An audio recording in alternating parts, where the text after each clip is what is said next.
کبھی اللہ تعالی شانہ قربانیوں کا نتیجہ آدھ گھنٹے کے بعد نکالتے ہیں، کبھی 10 سال کے بعد، مگر نکالتے ضرور ہیں. اس لیے کہ اللہ کا وعدہ ہے قرآن میں، وَلَا تَهِنُوا وَلَا تَحْزَنُوا، ہمت مت ہارو، جو بھی حالات تم پر آ جائے ہمت مت ہارو. وَلَا تَحْزَنُوا، غم مت کرو.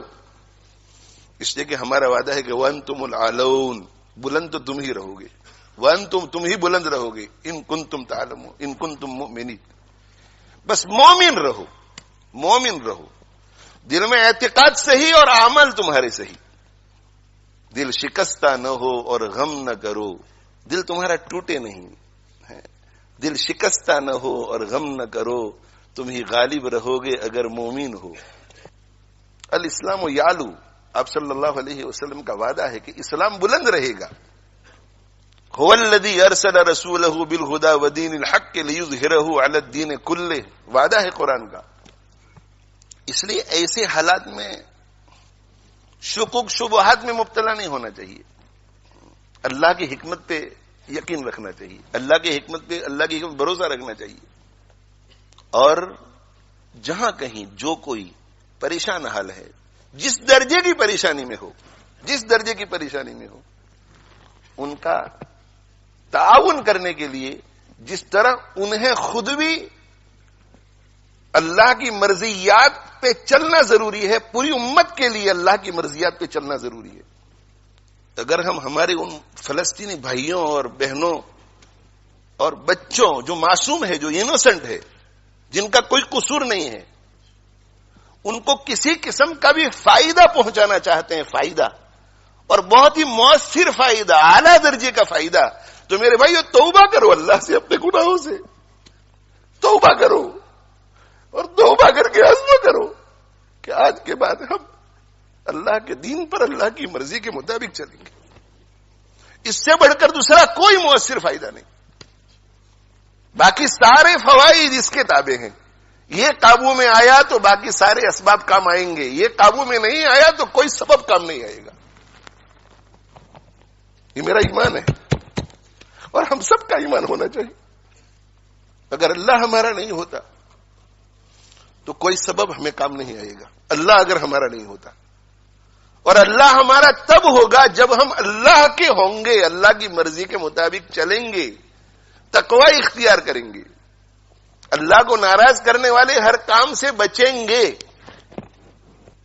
سیاسی تقریریں لوگ بہت کرتے ہیں، سیاسی تبصرے لوگ بہت کرتے ہیں، اور موقع بموقع کرنا بھی چاہیے. جو اس فیلڈ کے لوگ ہیں، ہماری فیلڈ یہ نہیں ہے، ہماری یہ فیلڈ ہے، ہماری قرآن کی فیلڈ ہے اور سنت رسول کی فیلڈ ہے صلی اللہ علیہ وسلم. آپ ایسا مت سمجھے کہ یہاں لیسٹر میں رہ کر کے اگر ہم تقوی اختیار کریں گے تو ان کو کیا فائدہ ہوگا، وہ آپ چھوڑ دیجئے. آپ قرآن اور حدیث پر، اللہ کے فرمان اور رسول اللہ صلی اللہ علیہ وسلم کی ارشاد پر یقین کر کے آنکھ بند کر کے کیجئے. پھر آپ دیکھو کہ اللہ تعالی شانہ اپنی قدرت کا مظاہرہ کیسے فرماتے ہیں. اللہ نہیں بدلا ہے، اللہ کا قانون بھی نہیں بدلا ہے.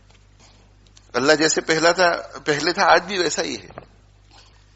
اللہ کی حالت میں، اللہ کی شان میں کوئی فرق نہیں آتا. اللہ کے قانون میں، اللہ کے وعدوں میں کوئی فرق نہیں آتا. آج بھی ہو جو ابراہیم سا ایمان پیدا، آج بھی ہو جو ابراہیم سا ایمان پیدا، آگ کر سکتی ہے انداز گلستاں پیدا. آج بھی اگر ابراہیم علیہ الصلوۃ والسلام جیسا ایمان، ویسا یقین، ویسا بھروسہ اللہ پر، ویسا توکل، ویسا اعتماد ہو، اور ویسا تقوی ہو، ویسا صبر ہو، آج بھی ویسا ذکر ہو، زبانی ذکر بھی ہو، دل بھی جڑا ہوا ہو، آگ کر سکتی ہے انداز گلستاں پیدا. تو آگ باغ بن سکتی ہے آج بھی. اسے کہ اللہ کا قانون ایک ہی ہے. فضائے بدر پیدا کر، فرشتے تیری نصرت کو اتر سکتے ہیں گردوں میں، قطار اندر قطار اب بھی. فضائے بدر پیدا کر. فضائے بدر کیا تھی؟ فضائے بدر ایمان والی تھی، ایمان والی. فضائے بدر یقین والی تھی. فضائے بدر اخلاق حمیدہ والی تھی. فضائے بدر شکر والی تھی، صبر والی تھی. فضائے بدر تواضع والی تھی، تواضع والی. کتنی تواضع؟ اس قدر تواضع کہ اللہ تعالی شانہ نے فرما دیا تھا کہ ان کا پیچھا کرو تو بھی تمہاری جیت اور ان سے لڑو تو بھی تمہاری جیت. اس کے باوجود بھی سید المرسلین صلی اللہ علیہ وسلم نے گردن اونچی نہیں کی، بلکہ حضرت ابو بکر صدیق رضی اللہ عنہ فرماتے ہیں کہ ہاتھ پھیلا پھیلا کے اللہ سے عاجزی کر رہے تھے، عاجزی کر رہے تھے. فضائے بدر رجوع اللہ، رجوع اللہ. حضرت جی مولانا الیاس صاحب رحمت اللہ علیہ ارشاد فرمایا کرتے تھے کہ بندے کو رجوع اللہ اس طرح کرنا چاہیے جیسے ایک لولا، لنگڑا، اندھا، بہرا، گونگا کرے. ایک لولا، لنگڑا، بہرا، اندھا، گونگا، اس کو جب کوئی ضرورت پیش آ جائے تو وہ کتنا رجوع کرے گا اللہ کی طرف، کتنی عاجزی کرے گا. اس لیے کہ وہ جانتا ہے کہ میں چل نہیں سکتا، میں پکڑ نہیں سکتا، میں کسی کی بات سن نہیں سکتا، میں دیکھ نہیں سکتا، میں کسی کو پکار نہیں سکتا، اور مجھے بھوک لگی ہے، مجھے پیاس لگی ہے، اب میں کیا کروں. اس کا پورا بھروسہ اللہ پر ہوگا کہ اللہ ہی مجھے بچا سکتا ہے، اللہ ہی مجھے کھلا سکتا ہے، اللہ ہی مجھے پلا سکتا ہے. وہ کتنی آہو زاری کے ساتھ دعا کرے گا.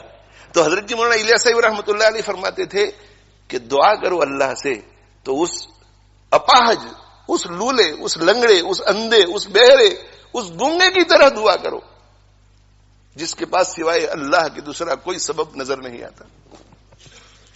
اور صرف دعاؤں سے کام نہیں بنتا بلکہ دوڑ بھاگ بھی کرنی پڑتی ہے، صحیح اسباب اختیار کرنے پڑتے ہیں. تو دعا اور دعا کے ساتھ جو بھی اسباب ہیں، ڈیمونسٹریشن لوگ کرتے ہیں، شرعی حد میں رہ